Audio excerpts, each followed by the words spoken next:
अस्सलाम वालेकुम रहमतुल्लाह।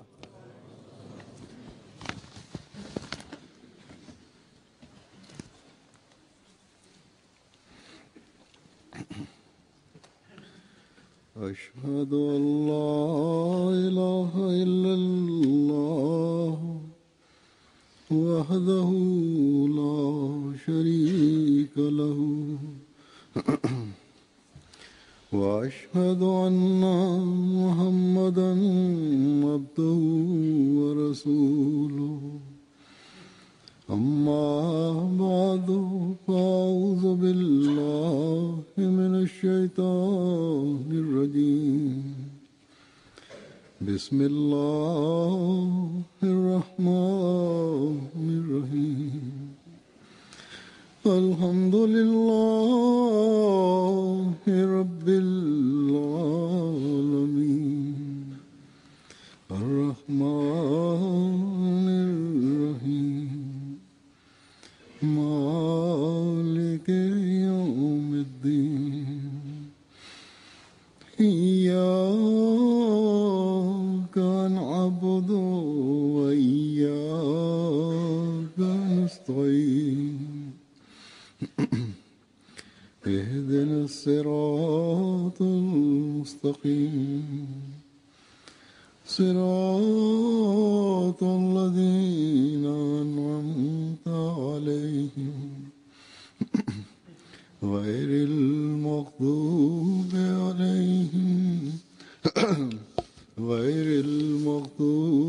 عليهم ولا الضالين।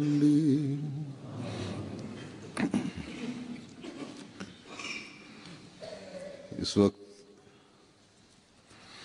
मैंने आपके सामने पेश करने के लिए सहाबा हज़रत मसीह मौद अलैहिस्सलाम இப்போது நான் உங்கள் முன்னால் ஹஜ்ரத் மஸீஹ் மவ்ஊத் அலைஹிஸ்ஸலாம் அவரது சஹாபாக்களின் அவருடைய அறிவிப்புகளிலிருந்து அவர்கள் கண்ட ஆன்மீக கனவுகள், கஷ்பு காட்சிகள் தொடர்பான அறிவிப்புகளை உங்கள் முன்னால் வைக்கின்றேன். முதலாவது அறிவிப்பு ஹஜ்ரத் முஹம்மது ஃபாதில் சாஹிப் உடையதாகும். அவர்கள் கூறுகின்றார்கள், இது இதற்கு முன்னர் அவர் கூறிய அறிவிப்புகளின் ஒரு தொடராகும். இவர் சிறிது காலத்துக்காக காதியான் வந்திருந்தார். ஹஜ்ரத் மஸீஹ் மவ்ஊத் அலைஹிஸ்ஸலாம் அவர்களின் நட்பில் இருந்தார். பிறகு இவர் கூறுகின்றார், 5-6 நாட்களுக்கு பிறகு நான் விடை பெற்று காதியானிலிருந்து திரும்ப வந்தேன். வீட்டிற்கு திரும்பி வந்து என்னுடைய பகுதியில் நான் தப்லீக் செய்ய ஆரம்பித்தேன். முதலாவதாக என்னுடைய ஆசிரியரிடம் தப்லீகிற்காக சென்றேன். இரவில் அவருக்கும் அவருடைய நண்பரான மியா லாலுதீன் சாஹிப் அவர்களுக்கும் தப்லீக் செய்தேன். இரவில் நான் தொழுதுவிட்டு படுத்த போது கனவில் ஹஜ்ரத் மஸீஹ் மவ்ஊத் அலைஹிஸ்ஸலாம் அவர்கள் வந்தார்கள். அவரது இடுப்பில் ஒரு பெல்ட் கட்டப்பட்டிருந்தது.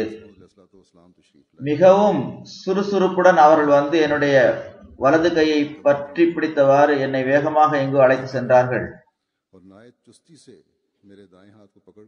இறுதியில் மதீனாவில் ஹஜ்ரத் ரசூலே கரீம் ஸல்லல்லாஹு அலைஹி வஸல்லம் அவர்களுடைய வீட்டிற்கு அருகில் என்னை கொண்டு சென்றார்கள். வீட்டிற்கு முன்னால் நான் நின்றேன். பிறகு கூறுகின்றார், கனவில் எனக்கு அதற்கு பிறகு ஹஜ்ரத் மஸீஹ் மவ்ஊத் அலைஹிஸ்ஸலாம் அவர்கள் தென்படவில்லை. அது பூசப்படாத வீடாக இருந்தது.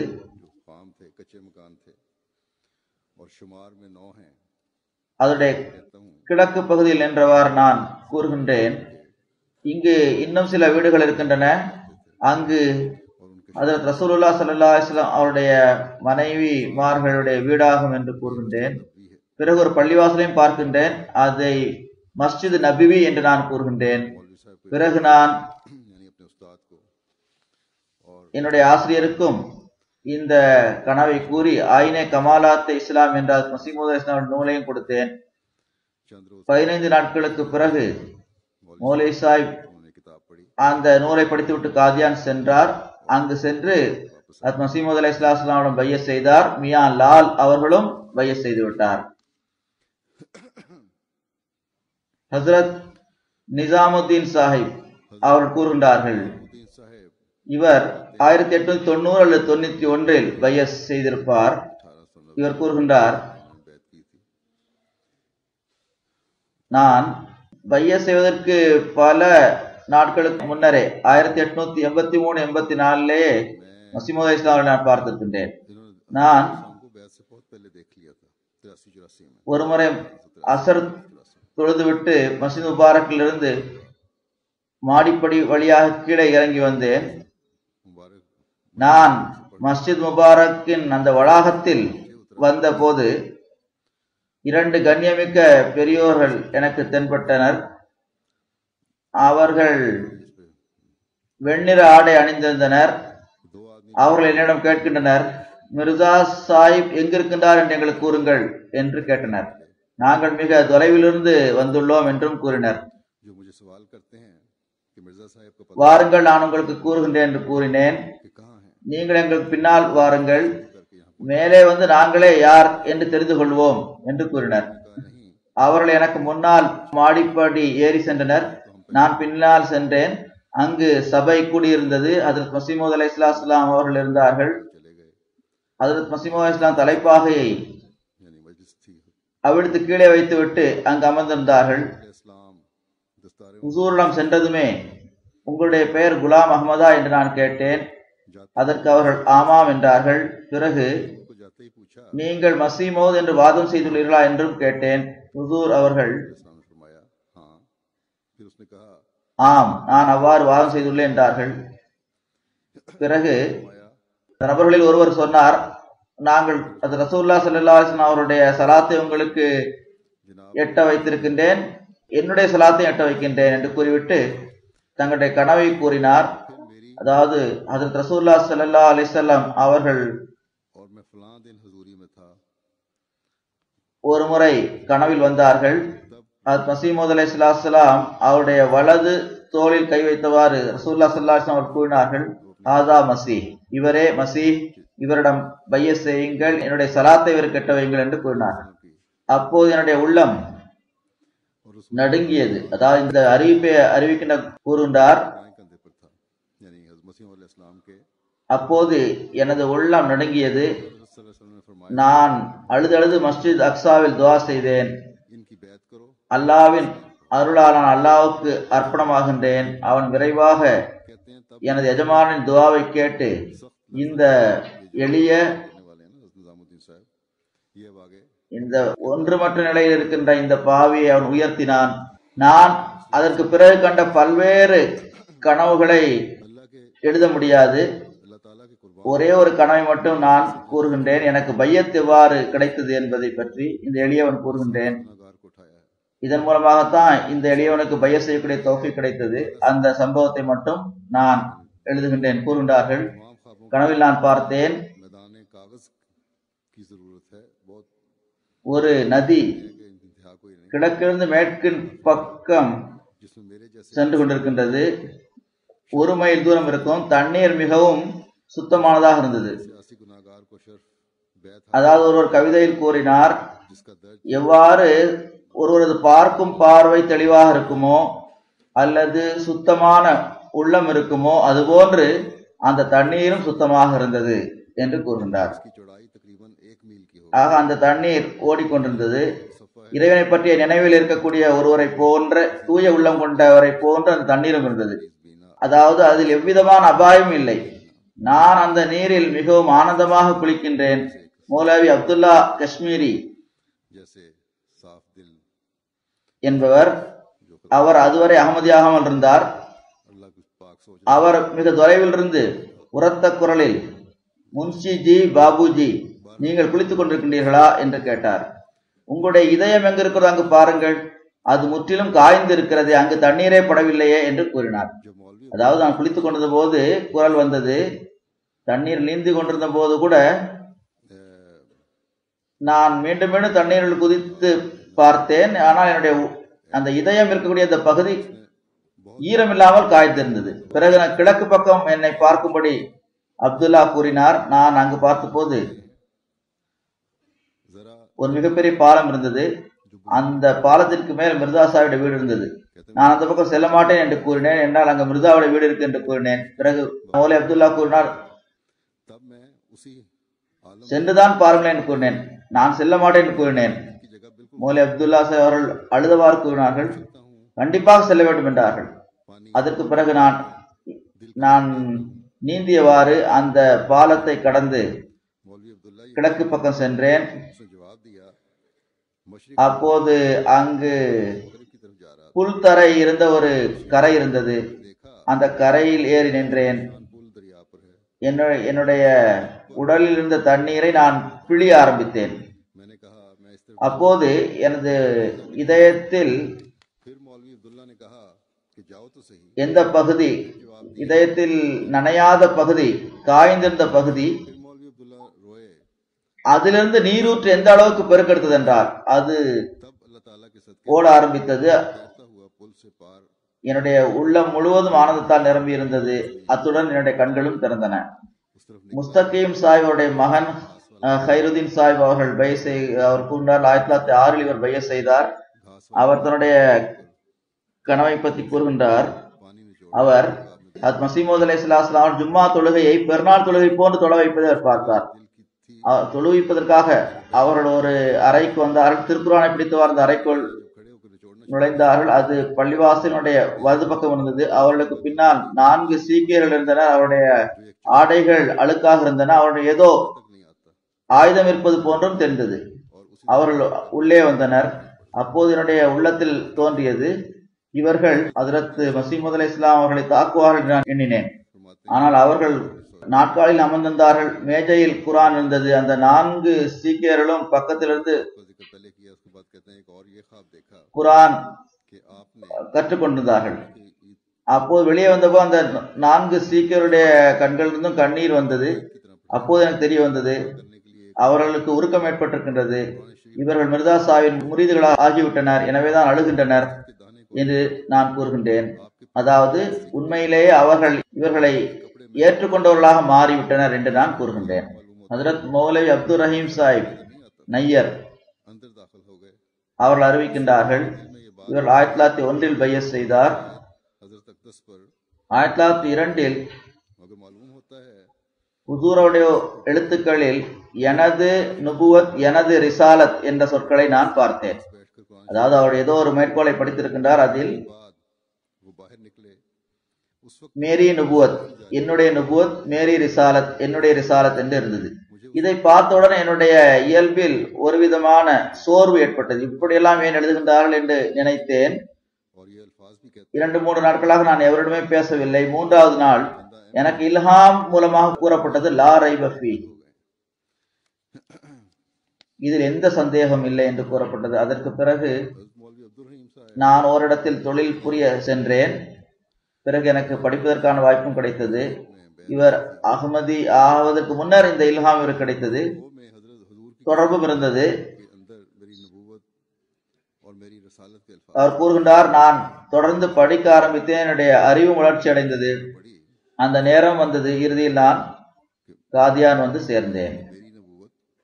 ஹஜ்ரத் மியா அப்துல் ரஷீத் சாஹிப் இவர் 1897 பைய செய்திருக்கின்றார். அவர் கூறுகின்றார்கள், என்னுடைய தந்தையார் பைய செய்யுமாறு என்னை தூண்டினார். மேலும் எனக்கு ஒரு கனவும் வந்தது. நான் ஹஜ்ரத் நபிகள் நாயகம் ஸல்லல்லாஹு அலைஹி வஸல்லம் அவர்களை கனவில் பார்த்தேன். ஹுசூர் ஒரு கட்டிலில் அமர்ந்திருந்தார்கள். மிகவும் நோய்வாய்ப்பட்டிருந்தார்கள். ஹஜ்ரத் மசீமூத் அலைஹிஸ்ஸலாம் அவர்கள் அவருக்கு பக்கத்தில் வந்து நின்றார்கள். ஒரு நோய்வாய்ப்பட்டவரை நலம் விசாரிப்பது போன்று நின்றார்கள். ஹுசூர் ஸல்லல்லாஹு அலைஹி வஸல்லம் அவர்கள் கட்டிலிருந்து அவருடைய தோளை ஆதரவாக பற்றி எழுந்து நின்று ஹுசூர் ஸல்லல்லாஹு அலைஹி வஸல்லம் அவர்கள் சொற்பொழிவாற்றினார்கள். அதில் ஹஜ்ரத் மசீமூத் அலைஹிஸ்ஸலாம் அவருடைய உண்மை பற்றி எடுத்து கூறினார்கள். அதற்கு பிறகு கனவில் நான் பார்த்தேன், ஹுசூர் ஸல்லல்லாஹு அலைஹி வஸல்லம் அவர்கள் ஆரோக்கியம் உள்ளவர்களாக ஆகிவிட்டார்கள். அவருடைய முகம் பொலிவடைந்து விட்டது. இதற்கு நான் இவ்வாறு விளக்கம் கூறினேன், இப்போது இஸ்லாம் ஹஜ்ரத் சாஹிப், அதாவது மசீமூத் அலைஹிஸ்ஸலாம் அவர்கள் மூலமாகவே மீண்டும் உயிர் பெறும். இந்த கனவிற்கு பிறகு நான் பைய செய்து விட்டேன். सल्लल्लाहु अलैहि वसल्लम को ख्वाब में देखा ஹஜ்ரத் சையத் पाई पर लेटे हैं और बहुत बीमार हैं, ஜைனுல் ஆபிதீன் வலியுல்லா ஷா சாஹிப் आपके पास खड़े हैं, அவர்கள் அறிவிக்கின்றார்கள், बीमार की खबर இவர் 1903 பைய செய்தவர். सल्लल्लाहु अलैहि वसल्लम चारपाई से உம்மே தாஹிரனுடைய சகோதரர் ஆவார். எனக்கு 7-8 வயது இருக்கும். इस हालत எனக்கு நன்றாக நினைவு இருக்கிறது, देना शुरू வீட்டில் இந்த விஷயம் பேசப்பட்டு வந்தது. की सदाकत के मुतालिक बयान था और इसके बाद பாருங்கள், 7-8 வயது சிறுவர்களுக்கு கூட वसल्लम तंदुरुस्त हो அல்லாஹ் வழிகாட்டியிருக்கின்றான். மஹதி என்று ஒருவர் வாதம் செய்துள்ளார் என்று பேசப்பட்டது. डाली कि अब इस அவர் இவ்வாறும் கூறியிருக்கின்றார், பஞ்சாபில் மலக்குகள் கருப்பு நிற செடிகளை நடுகின்றனர், चुनाचे அதற்கு பிளேக் நோய் என்று விளக்கம் கூறப்பட்டது.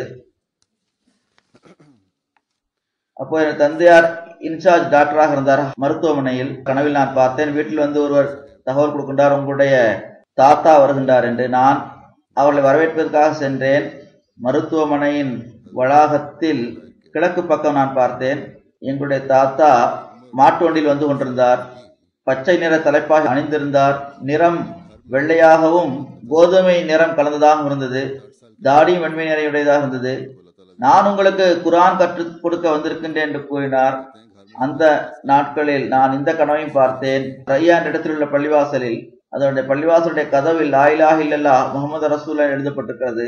ஆனால் எனக்கு நினைவு இருக்கும் வரை அந்த சொற்கள் மங்கலாக தெரிந்தன. और ये कह रहे हैं कि ये ताउन के पौधे हैं, காலத்தின் இமாம் வந்தார், फैलेगी और ये कि मेरी आमद की भी பள்ளிவாசலில் நுழைகின்றார். இந்த காட்சியை நான் பார்த்தேன். லா இலாஹ இல்லல்லாஹ் முஹம்மது ரசூலுல்லாஹ் எழுதப்பட்டிருந்தாலும் அது மங்கலாக தெரிகிறது. खाने के इंचार्ज பிறகு நான் காட்சியில் பார்த்தேன், ஹஜ்ரத் மஸீஹ் மவ்ஊத் அலைஹிஸ்ஸலாம் அவர்கள் பள்ளிவாசலுக்குள் நுழைகின்றார்கள். ख्वाब देखा कि किसी ने நானும் அவர்களோடு நுழைகின்றேன். कि ना அப்போது பள்ளிவாசலுடைய சஃப்புகள் கோணலாக இருக்கின்றன, அவர்கள் அதை சரியாக்குகின்றார்கள். அந்த காலத்தில் நாங்கள் அகமதிகளாகவில்லை. அந்த காலத்தில் இது பற்றி பேசப்பட்டு வந்தது. முஸ்லிம்கள் அழிந்து விட்டன என்று கூறப்பட்டது. ना जान सो 13ஆம் நூற்றாண்டு இறுதியாகும். இந்த காலத்தில் தான் இமாம் மஹ்தி அலைஹிஸ்ஸலாம் அவர்கள் வருவார்கள். அதற்கு பிறகு ஈசாவும் வருவார் என்று கூறப்பட்டது. அதாவது இது முஸ்லிம்களில் பொதுவாக இருந்து வரும் ஒரு கருத்தாகும். निकला हुआ है, ஈசாவும் மஹ்தியும் இரு வேறு நபர்கள் என்று அவர் நம்புகின்றனர். पढ़ाने के लिए आया हूँ और उन्हीं दिनों में கூறுகின்றார், मैंने ये இது தொடர்பாக பேசப்பட்டு வந்தது. मस्जिद என்னுடைய தாயார் அந்த மஹ்தி ஈசாவுடைய வருகை தொடர்பாக மிக மகிழ்ச்சியோடு கூறி வந்தார்கள். அந்த காலகட்டம் அருகாமையில் இருக்கிறது என்று கூறினார். மேலும் கூறினார், அப்போது சூரிய சந்திர கிரகணங்கள் ஏற்படும், இது மஹ்தியுடைய ஒரு அடையாளமாக, அவருடைய காலத்தின் அடையாளமாக குறிப்பிட்டு கூறப்பட்டிருக்கிறது என்றும் கூறினார்கள். அது நடந்துவிட்டது என்றும் அந்த முன்னறிவிப்பு நிறைவேறிவிட்டது என்று கூறினார்கள்.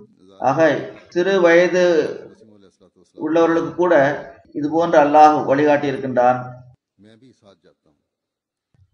ஆக இந்த கனவுகள் பின்னர் நடைபெற இருக்கக்கூடிய சம்பவங்களை சிறியவர்களுக்கும் பெரியவர்களுக்கும் இறைவன்புறமிருந்து கிடைத்த ஒரு தகவலாக அவை இருந்தன. अच्छा था कि ஆக இது விண்ணிலிருந்து கிடைத்த ஒரு தகவலாக இருந்தது.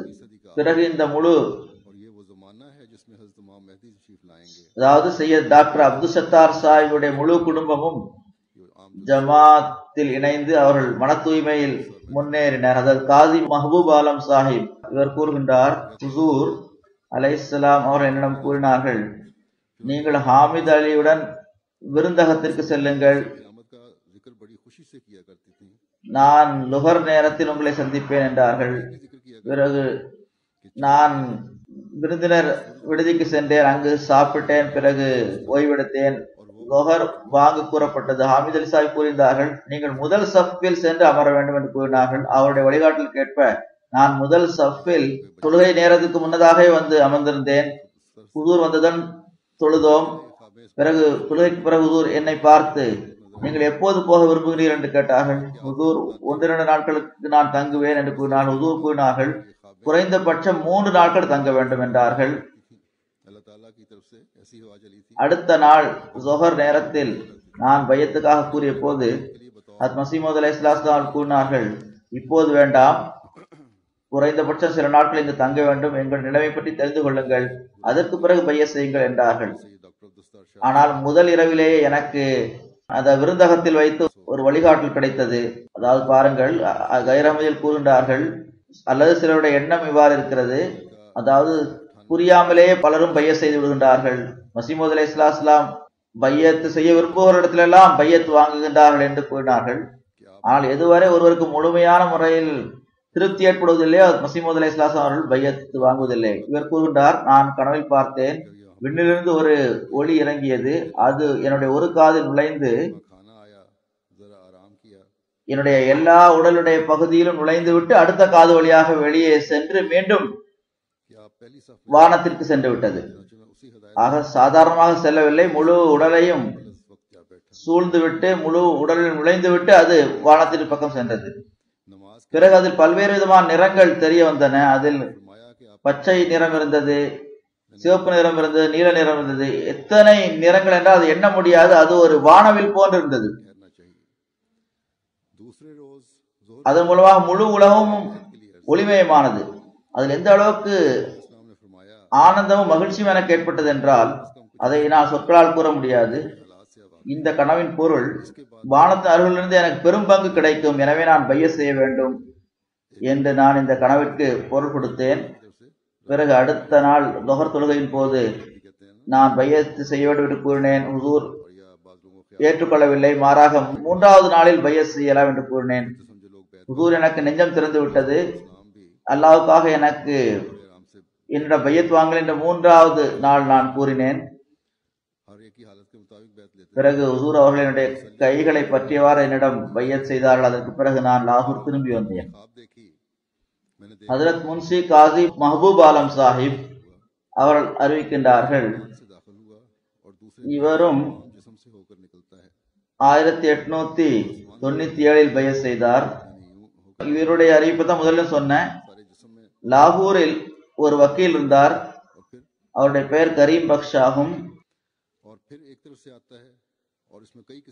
அவர் மிகவும் மோசமான ஏச்சு பேச்சுகளை மசீமது அலைஹிஸ்ஸலாம் தொடர்பாக கூறி வந்தார். ஒரு நாள் வாதம் செய்யும் போது மசீஹ் இறந்து விட்டார் என்று யார் கூறியது என்று கேட்டார். நான் அதை நிரூபிக்க முடியும் என்று கூறினேன். அவர் திடீரென்று என்னை அடிக்க ஆரம்பித்து விட்டார். இதன் காரணமாக நான் மயக்கமுற்று கீழே விழுந்தேன். அங்கிருந்து நான் திரும்பி வந்ததும் நான் அடுத்த நாள் இரவு கனவில் பார்த்தேன், ஒரு உடைந்த கட்டிலில் கரீம் பக்ஷ் அவர் அங்கு படுத்துக் கொண்டிருந்தார். அந்த கட்டிலுக்கு கீழே ஒரு குழி இருந்தது, அதில் அவர் விழுந்து விட்டார். சக்தியற்ற நிலைமையில் அவர் இருக்கின்றார். நான் காலையில் இருந்து அவரிடம் சென்றேன். அவரிடம் கூறினேன், எனக்கு கனவில் கூறப்பட்டிருக்கிறது, நீ இழிவடைவா என்று கூறப்பட்டிருக்கிறது என்றேன். கொஞ்ச காலத்திற்கு பிறகு விதவையாக இருந்த அவருடைய மகள் யாரிடமோ ஆகாத தொடர்பு கொண்டதன் காரணமாக ஒரு குழந்தை உண்டானது. அந்த குழந்தை பிறப்பதற்கு முன்னரே அந்த குழந்தையை அவர்கள் வயிற்றில் வைத்தே கொல்வதற்கு முயற்சி செய்யப்பட்டது. அதன் காரணமாக மிகவும் வெட்கமடைந்தார். பிறகு நான் அவரிடம் கூறினேன், மிர்சா சாஹிப்பை எதிர்த்ததனுடைய விளைவை நீ கண்டு கொண்டாய் என்றேன். அவர் என்னை மீண்டும் ஏசி பேசிவிட்டு வெட்கமடைந்து உள்ளே சென்றார். அதற்கு பிறகு அவருடைய முகத்தை எனக்கு காட்டவில்லை. ஆக இவ்வளவு நடந்த பிறகும் கூட அவரால் புரிந்து கொள்ள முடியவில்லை. இது போன்ற சம்பவங்கள் இன்று நடைபெறுகின்றன. பாகிஸ்தானிலும் அவ்வாறு நடந்துள்ளது. அவற்றை நான் எடுத்து கூறாததற்கு காரணம் சில காரணங்கள் அதற்கு இருக்கின்றன. அகமதிகளுக்கு எந்த விதமான கஷ்டம் ஏற்படக்கூடாது என்பதற்காக அவற்றை நான் கூறவில்லை. பாகிஸ்தான் இந்த நிலைமையிலும் கூட இவ்வாறு மசீமது அலைஹிஸ்ஸலாம் அவர்களை இழிவான சொற்களில் நினைவு கூறுபவர்களை அல்லாஹ் பழிவாங்குகின்றான். அல்லாஹ் எவ்வாறு அவர்களை இழிவடை செய்தான், எவ்வாறு அவர்களை பிடித்தான் என்ற சம்பவங்கள் இருக்கின்றன. காலம் வரும்போது அதை நான் எடுத்து சொல்வேன். ஆனால் அல்லாஹ்வின் அருளால் அந்த பகுதியில் உள்ள மக்களது ஈமான் இதன் காரணமாக வளர்ச்சி அடைகின்றது. அதாவது குலாம் ரசூல் சாஹிப் ராசிகி அவர்கள் அறிவிக்கின்றார்கள், இவரும் 1897 பையத் செய்தார். மௌலை இமாமுத்தீன் சாஹிப் 1887 இதற்கு அவர் காதியான் சென்றிருந்தார். அவர் எதிர்ப்பு எண்ணங்கள் இருந்தது, ஆனால் பையத் செய்யவில்லை. மாறாக அவர் எதிர்ப்பில் முன்னேறி வந்தார். ஆனா எனக்கு மீண்டும் மீண்டும் கனவு வந்தது. நான் பார்த்தேன் ரசூலுல்லாஹ் ஸல்லல்லாஹு அலைஹி வஸல்லம் அவர்கள் காதியான் வந்திருப்பதை நான் பார்த்தேன். और शर्मिंदा होकर अंदर चला गया। यानी அதன் காரணமாக மௌலவி நிசாமுதீன் சாஹிப் அவர்கள் மீது அந்த கனவு நல்ல தாக்கத்தை ஏற்படுத்தியது. பிறகு இருவரும் इस किस्म के 1899 காதியான் சென்று பையத் செய்தோம். மௌலை சாஹிப் மாடிப்படிகளில் ஏறி சென்றார். நான் பின்னே பின்னே சென்றேன். बयान इसलिए கண்ணியமிக்க பெரியவர்களை எதுவும் கொடுக்காம அவங்களை சந்திப்பது சரியில்லைன்னு நினைத்தேன். மௌலை சாஹிப் அதர் சாஹிப் முதலில் சந்தித்தார். மௌலை சாஹிப்பிடம் அதர் சாஹிப் கூறினார்கள், உங்களுக்கு பின்னால் இருக்கக்கூடிய சிறுவரை அழையுங்கள் என்று கூறினார்கள். நான் அவர்களிடம் சென்றேன். ஹுசூர் அலைஹிஸ்ஸலாமுடைய மகிமைமிக்க அந்த தோற்றத்தை பார்த்து நான் அழ ஆரம்பித்து விட்டேன். அவர்கள் என்னை தடவி கொடுத்தார்கள், என்னை முதுகில் தடவி கொடுத்தார்கள். ஆனால் நானும் அழுது கொண்டே இருந்தேன். ஏனென்றால் இவருக்கு ஏற்கனவே கனவு வந்திருந்தது. ரசூலுல்லாஹ் ஸல்லல்லாஹு அலைஹி வஸல்லம் அவர்கள் காதியான் வந்திருப்பதாக இவர் ஏற்கனவே கனவில் பார்த்திருந்தார். जब वक्त आएगा तो बयान அதன் காரணமாக ஒரு अल्लाह ताला के फजल से உருக்கம் அவருடைய உள்ளத்தில் இருந்தது. लोगों का ईमान बहरहाल बढ़ता है। ஹஜ்ரத் மௌலானா குலாம் ரசூல் சாஹிப் ராஸிகி அவர்கள் அறிவிக்கின்றார்கள், गुलाम रसूल साहब राजे की बयान करते हैं இவர் 1897 ஆண்டு கடிதம் மூலம் பையத் செய்தார். 2 வருடங்களுக்கு பிறகு மசீமது அலைஹிஸ்ஸலாம் அவர்கள் நேரடியாக சந்தித்தார். மௌலை இமாமுத்தீன் சாஹிப் அவர்கள் 1897 ஆண்டு எனக்கு முன்னரே காதியான் சென்றிருந்தார். ஆனால் எதிர்ப்பு சிந்தனைகளே இருந்து வந்தது. காதியான் சென்றிருந்தார், ஆனால் பையத் செய்யவில்லை. ஆனால் गए थे, எதிர்ப்பில் அவர் முன்னேறி வந்தார். बात नहीं की, बल्कि ஆனால் எனக்கு மீண்டும் மீண்டும் கனவு வந்தது. நான் பார்த்தேன் जब मुझे ரசூலுல்லாஹ் ஸல்லல்லாஹு அலைஹி வஸல்லம் அவர்கள் காதியான் வந்துள்ளார்கள். कि रसूलुल्लाह सल्लल्लाहु अलैहि वसल्लम कादियान आए हैं, இதை கேட்ட அவர் மீதும் நல்ல தாக்கம் ஏற்பட்டது. उन पर மௌலை இமாமுத்தீனும் நானும் சேர்ந்து दोनों ने 1899 ஆண்டு சென்று பையத் செய்தோம். மஸ்ஜித் முபாரக் வந்ததும் सीढ़ियों पर மௌலை சாஹிப் முன்னே சென்றார், நான் पीछे பின்னே வந்து கொண்டிருந்தேன். बात सुनी हुई थी, கண்ணியமிக்க பெரியவர்களுக்கு ஏதாவது அன்பளிப்பு கொடுக்க வேண்டும் என்று मैंने पीछे से நான் கேள்விப்பட்டிருந்தேன். ₹1 எடுத்தேன். மௌலை சாஹிப் साहब हजरत साहब से मिला முதலில் ஹஜ்ரத் சாஹிப் சந்தித்தார்கள். कि जो लड़का ஹஜ்ரத் சாஹிப் அவர்கள் உங்களுக்கு பின்னால் இருக்கக்கூடிய சிறுவனை तो हुजूर अलैहिस्सलाम அழையுங்கள் என்றார்கள். அவர்களை பார்த்ததுமே அவருடைய மகிமைமிக்க தோற்றத்தை பார்த்து நான் அழ ஆரம்பித்தேன். फेरते மீண்டும் மீண்டும் என்னுடைய முதுகை தடவி கொடுத்தவாறு அவர்கள் எனக்கு ஆறுதல் கூறியவாறு काबे आ जाती थी, किस तरह हजरत என்னை அன்புடன் தடவி கொடுத்து கொண்டே இருந்தார்கள். இவர் ரசூலுல்லாஹ் ஸல்லல்லாஹு அலைஹி வஸல்லம் அவர்கள் காதியான் வந்திருப்பதாக ஏற்கனவே கனவில் பார்த்திருந்ததால் மசீமது அலைஹிஸ்ஸலாம் அவர்களை நேரில் பார்த்ததுடன் அவருக்கு இவ்வகையிலான உருக்கம் ஏற்பட்டிருக்கின்றது. बयान करते हैं जिनकी बैत 1905 की है, 1905 பையத் செய்த சௌதரி அஹமத் தீன் சாஹிப் அவர்கள் கூறுகின்றார்கள், ராவல்பிண்டியில் மசீமது அலைஹிஸ்ஸலாம் அவருடைய நூல்களை பார்ப்பதற்கு முன்னர் நான் ஒரு கனவை பார்த்தேன். कि गोया हजरत दाता அதில் தாத்தா கஞ்ச் பக்ஷ் சாஹிபுடைய मुझे उस वक्त ऐसा मालूम கபர் இருக்கின்றது. कि ये पैगंबर खुदा அது ரசூலுல்லாஹ் ஸல்லல்லாஹு அலைஹி வஸல்லம் அவருடைய जिस पर के ரௌதா போன்று தெரிகிறது. அதில் एक வெள்ளி நிற फूलों का हाथ தட்டுகளும் இருக்கின்றன.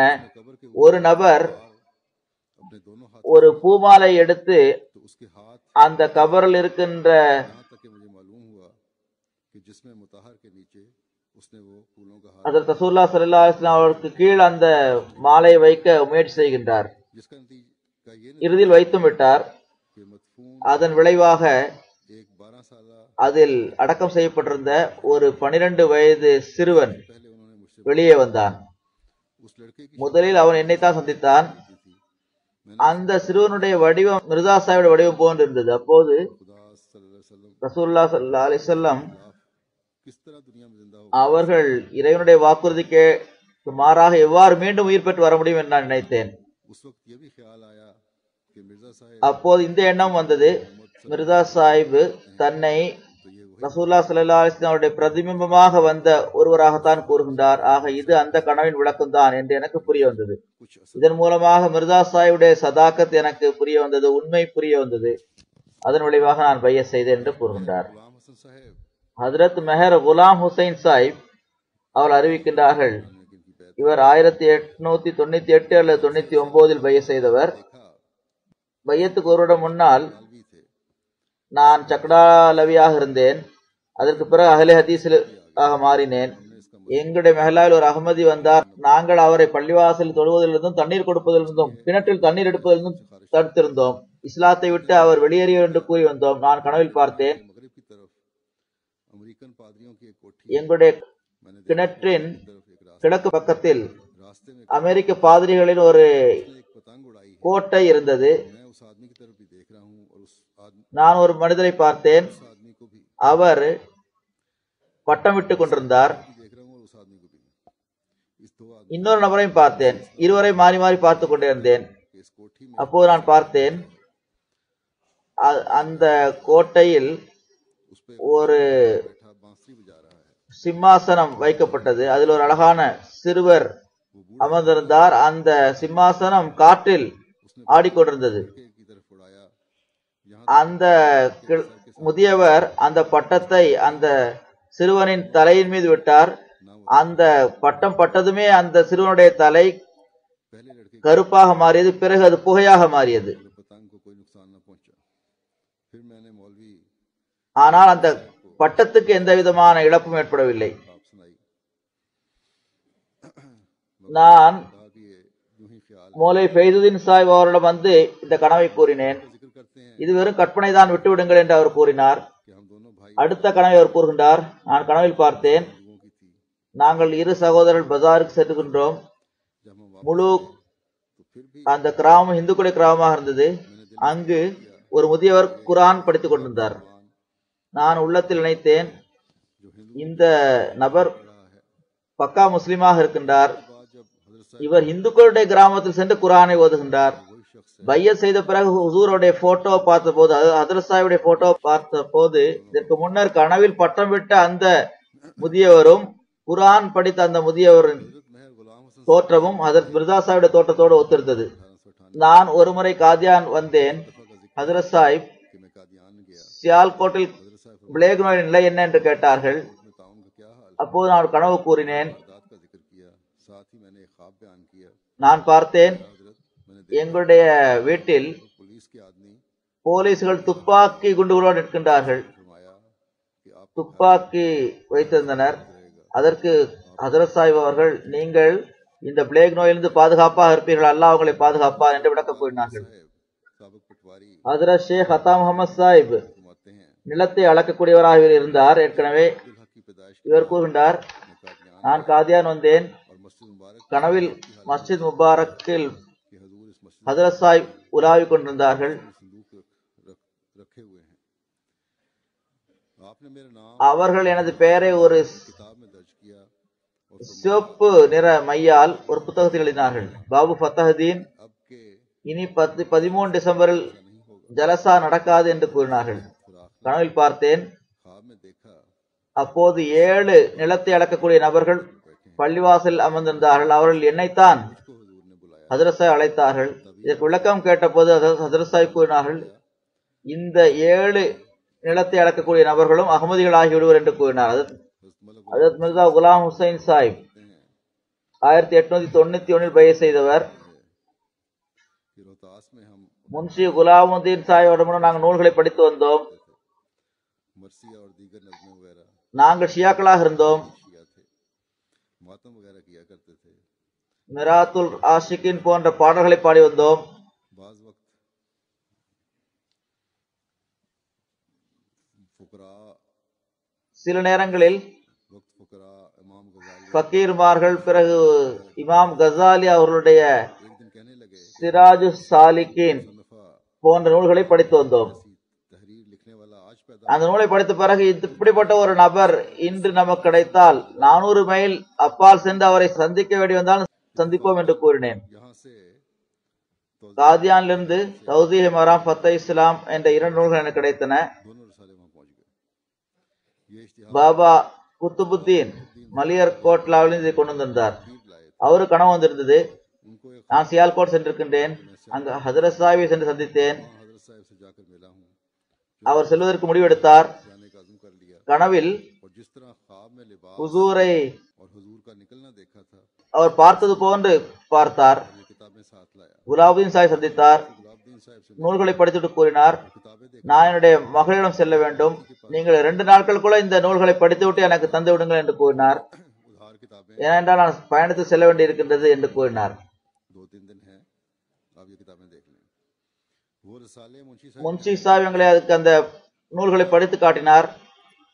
कि ये तहरीर शेख अतार और ஷேக் கத்தார், இமாம் கசாலி ஆகியோரை விட இந்த எழுத்துக்கள் மிகவும் मुस्लिम किताबें पढ़ी தாக்கத்தை ஏற்படுத்தக்கூடியவை என்று கூறினார். तो उनसे बहुत அவர்களை விட மிக உயர்வான எழுத்துக்கள் என்று கூறினார். इश्तिहार அப்போது பையத் பற்றிய பிரசுரத்தை ஹஜரத் சாஹிப் வெளியிட்டிருந்தார்கள். ये रिवायत करने वाले और मुंशी गुलाब நானும் முன்ஷி और मियां குலாபுதீன் சாஹிப், तीनों ने उसी वक्त बैत மௌலே அத்தா முகமது சாஹிப் ஆகியோர் பையத் செய்தோம்.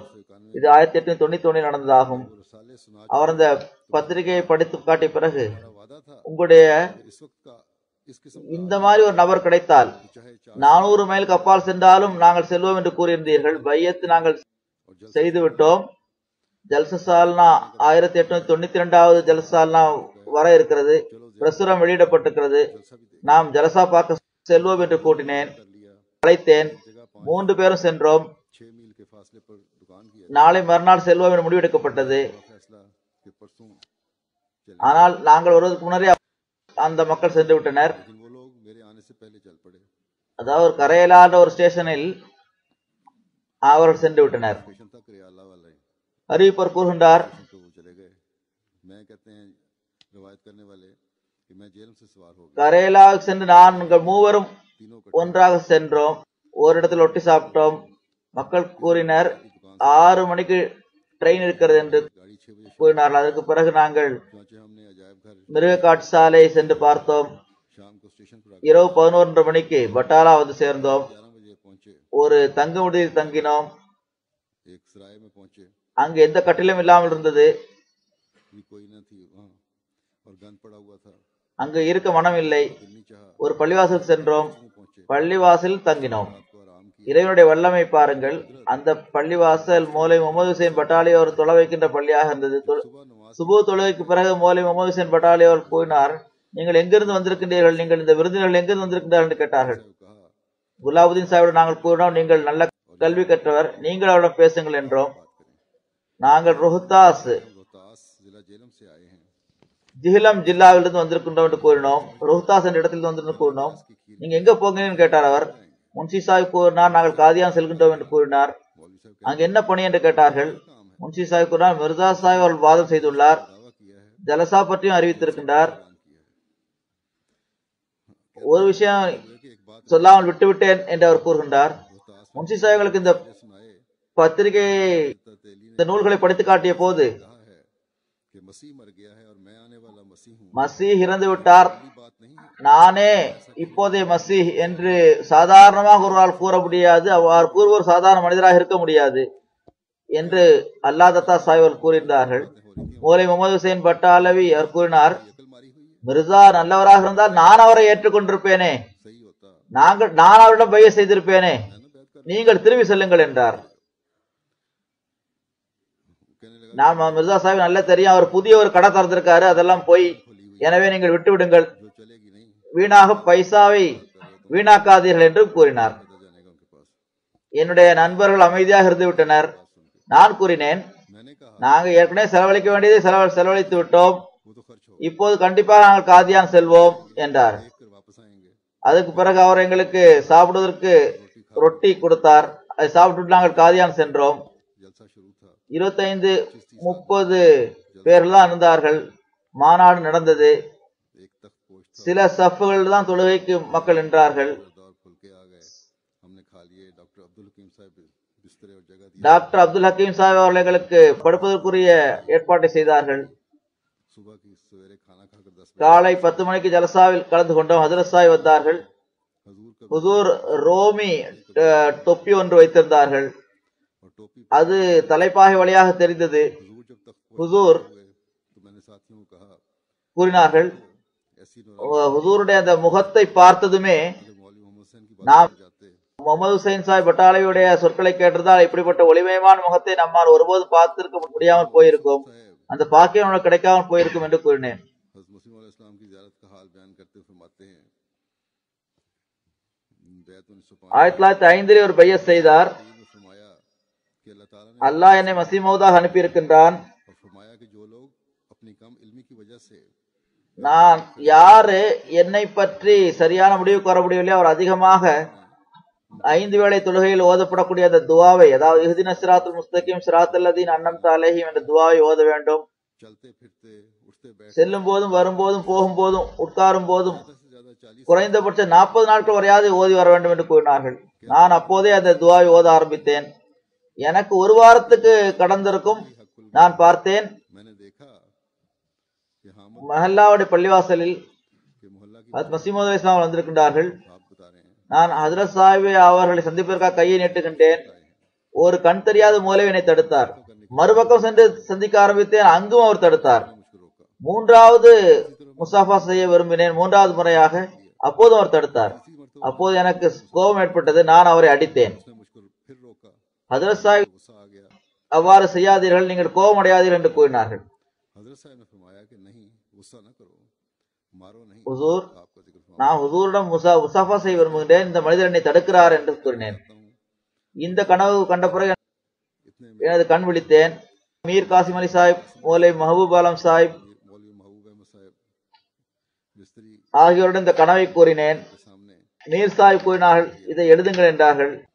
मीर साहब ने कहा कि इसे लिख दो நான் இந்த கனவை ஹுசூர் அவர்களுக்கு பைய செய்து கூறிய வழியாக ஆக்கிக் கொள்வேன் என்று எழுதி கொடுக்க தயாராக இருக்கின்றேன் என்று எழுதுமாறு கூறினார். दिया मौलवी महबूब अहमद साहब जो गैर अहमदी थे उन्होंने कहा कि तुमको अपने वालिद का मिजाज அவர்கள் ஒரு நொடி பொழுது கூட இனி உங்களை உங்களுடைய உறவினர்கள் உங்கள் வீட்டில் வைக்க மாட்டார்கள் मैंने कहा मुझे उनकी कोई परवाह नहीं என்று கூறினார். मैंने बैत मंजूर कर ली மஸீஹ் இஸ்லாம் அவர்கள் எனக்கு எழுதினார்கள், बैत कबूल உங்களுடைய பையத்தை நான் ஏற்றுக்கொள்கின்றேன். की गालियों का ஆனால் न तोड़े ஏச்சு பேச்சுகளுடைய ஒரு பெரிய மலையே உங்களுக்கு வந்தாலும் கூட அதை நீங்கள் தாங்கிக் கொள்ள வேண்டும் என்று கூறினார்கள். जो बयान किए हैं அல்லாஹ் இந்த பெரியோருடைய சந்ததிகளிலும் கூட इन बुजुर्गों அவர்கள் பற்றுடன் ஜமாத்தோடு இணைந்திருக்கக்கூடிய தௌஃபீக்கு வழங்குவானாக. இந்த சம்பவங்கள் அவர்களுக்கு நல்ல பாடத்தை வழங்கட்டும்.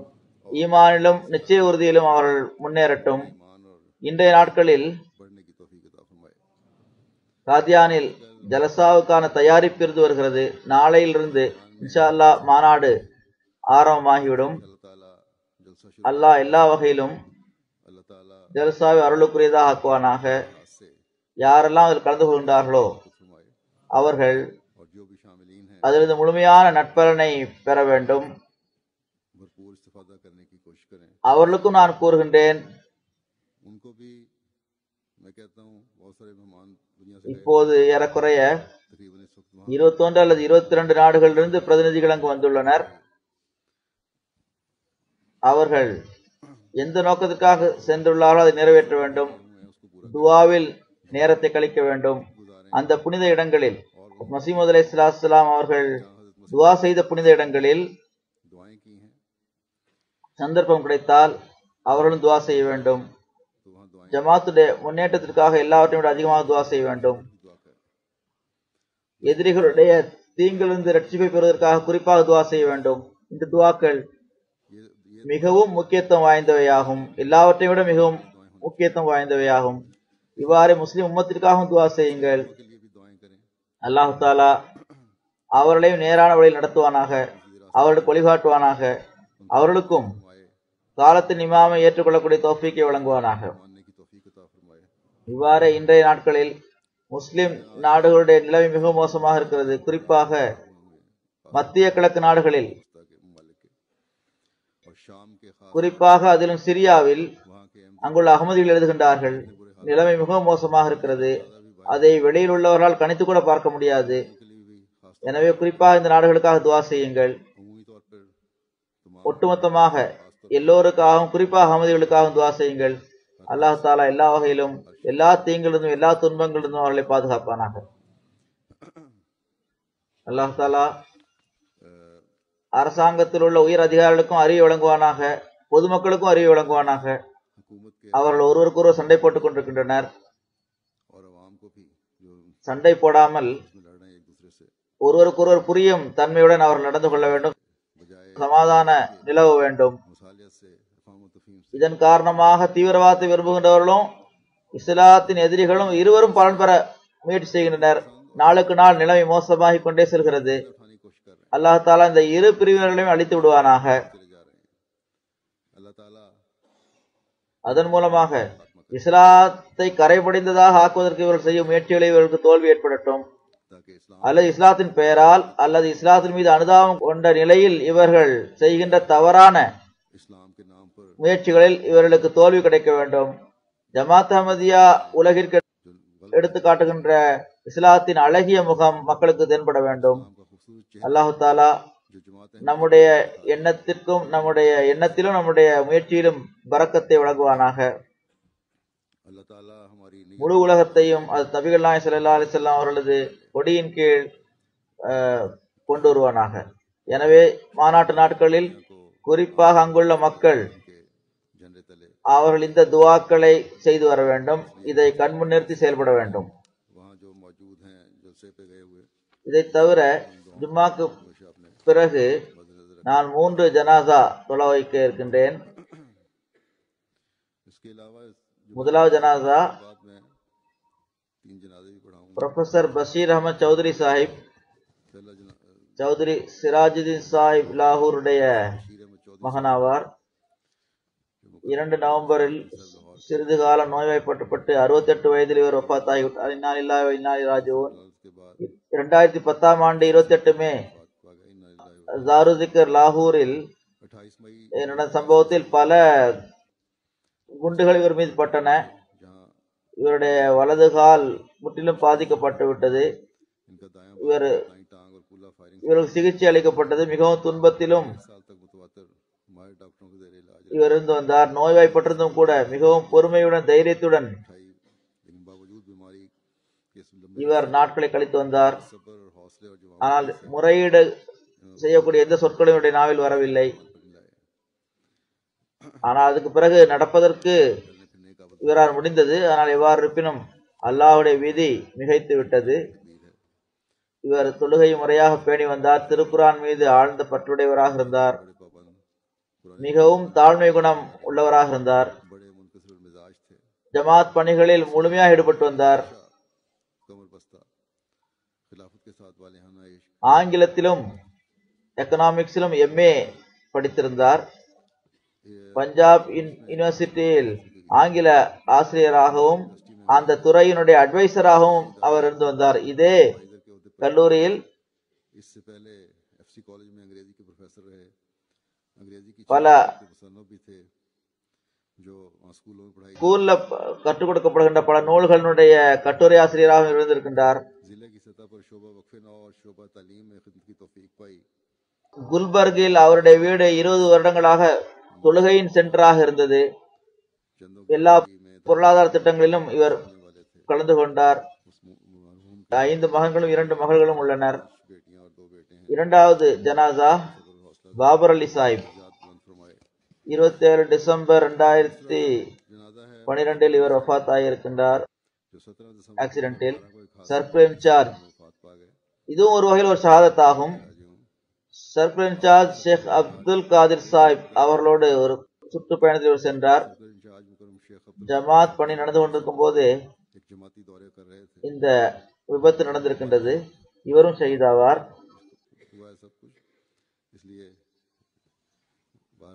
சுற்றுப்பயணத்தை முடித்துக் கொண்டு 7 மணிக்கு திரும்பி வந்த போது பனிப்பொழிவு காரணமாக ஒரு ட்ரக் மீது இவருடைய மோட்டார் சைக்கிள் மோதியது.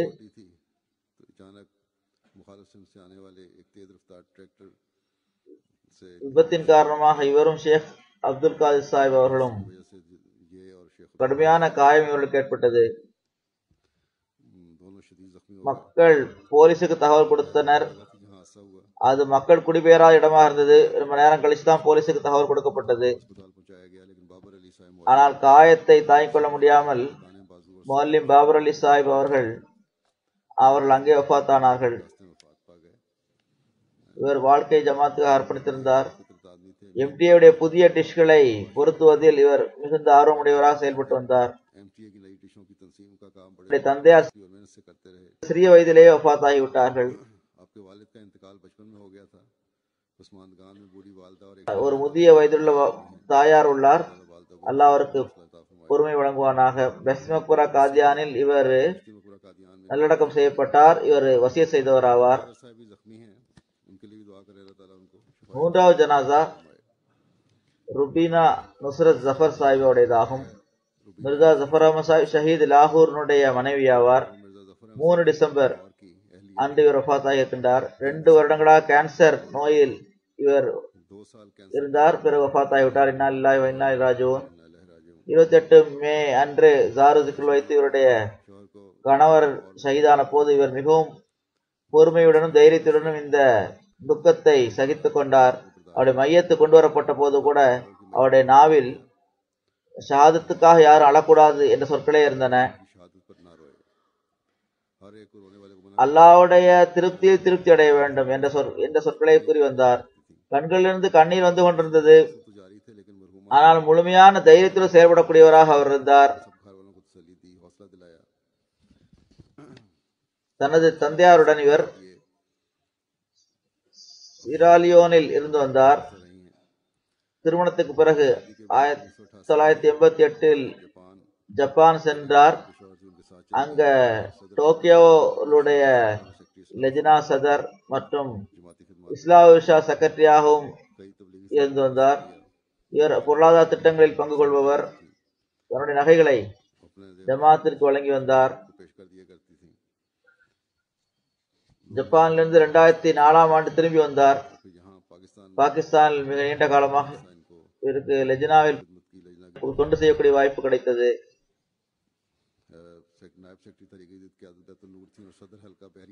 தஹ்ரீக் ஜதீதுடைய நாயிப் செக்ரட்டரியாக இருந்தார். கிலாஃபத்துடன் ஆழ்ந்த பற்று இருந்தது. குத்பாக்களை எம்டிஏவில் கேட்டதுடைய பாயிண்ட்ஸ் குறிப்பெடுப்பார். பிறகு பல்வேறு சந்தர்ப்பங்களில் அதை எடுத்து சொல்வார். இவ்வளவு நீண்ட கால துன்பத்திலும் அவர் மிகவும் பொறுமையுடன் தைரியத்திலும் சகித்துக் கொண்டார். முறையீடு தொடர்பான எந்த சொற்களும் அவருடைய நாவில் வரவில்லை. எந்த ஒரு சின்ன அன்பளிப்பு கிடைத்தாலும் ரொக்க பணமாக கிடைக்கக்கூடிய அந்த அன்பளிப்பிலிருந்து உடனடியாக சந்தாவை செலுத்தி விடுவார். இவருடைய சிறிய சகோதரர் அங்குள்ள செக்ரட்டரிமாலாக இருந்தார். அவர் ஒரு மாதத்தில் முழுவதும் ஒரு முறை சந்தா செலுத்தி வாருங்கள் மொத்தமாக என்று கூறினார். மொத்தமாக செலுத்துங்கள் என்று கூறியதற்கு அவர் இல்லை, எப்போதெல்லாம் எனக்கு பணம் கிடைத்ததோ உடனடியாக சந்தா கொடுத்து விடுவேன். ஏனென்றால் அல்லாஹ்வுடைய விஷயத்தில் நான் எந்த விதமான காலதாமதத்தையும் விரும்புவதில்லை என்று கூறி வந்தார். அல்லாஹ் தாலா இவருடைய தரஜா உயர்த்துவானாக. இவருக்கு எந்த சந்ததியும் இல்லை.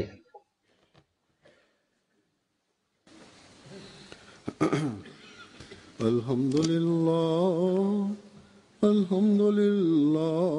நஹ்மதுஹு வ நஸ்தஈனுஹு வ நஸ்தக்ஃபிருஹு வ நு'மினு பிஹி வ நதவக்கலு அலைஹி வ நஊது பில்லாஹி மின் ஷுரூரி அன்ஃபுஸினா வ மின் ஸய்யிஆத்தி அஅமாலினா.